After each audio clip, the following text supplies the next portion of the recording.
Sephardim, Ashkenazim, Yeah, and also mixed. forced together. And also mixed. Exactly. This is a project, as I understand, of only Ashkenazim, Ashkenazim. and 100% Ashkenazim, father and mother. No? But hopefully it will develop to... That's my question. Exactly. Maybe it will be a second phase or to First thinking stage is of. Ashkenazi, then we can. It's a plan also to. I understand that it's more complicated and expensive because what you explained to us. But I want to know if the percentage of cases, if you have, in Sephardim against the Ashkenazim of this kind of disease. I don't know if it's. I understand that it's more difficult to test, but the real cases, I don't know if you have some number. So it seems that it's pretty much similar.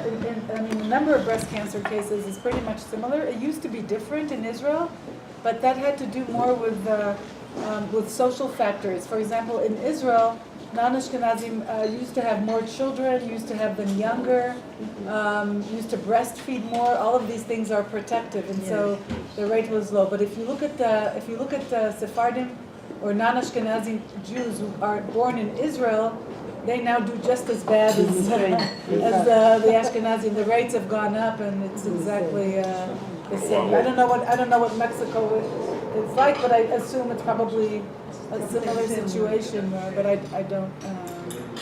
But I'll put it this way: at least in principle, the rates are the same.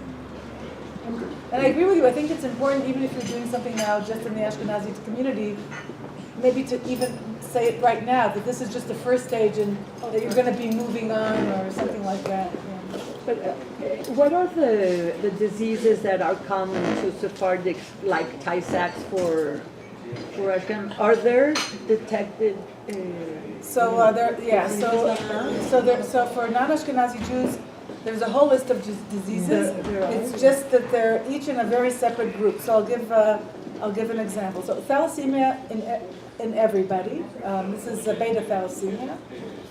This is a blood disorder, causes anemia. Then let's say we'll take North African Jews. North African Jews also have Tay-Sachs, a different mutation, but it's also Tay-Sachs.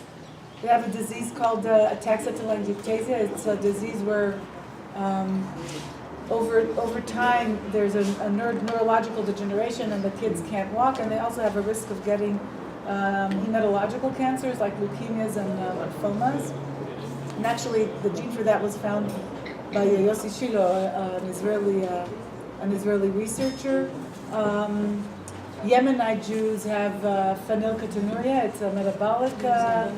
It's a metabolic disease. They have something that's kind of similar to Tay-Sachs, but it's called metachromatic leukodystrophy.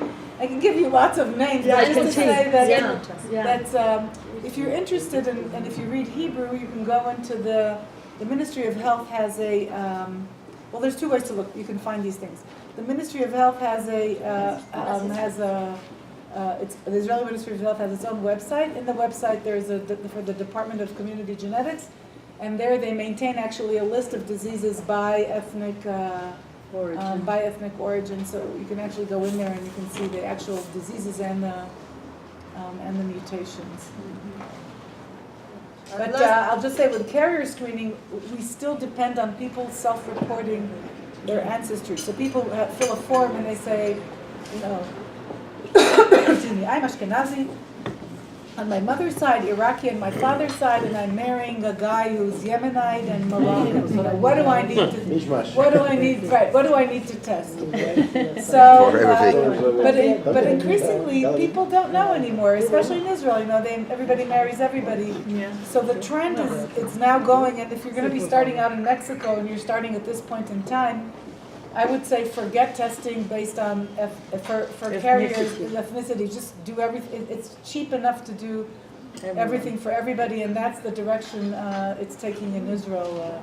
And right here now. too, I mean, we're having more and more intermarriages in that sense. No, exactly. It's, 60% of whites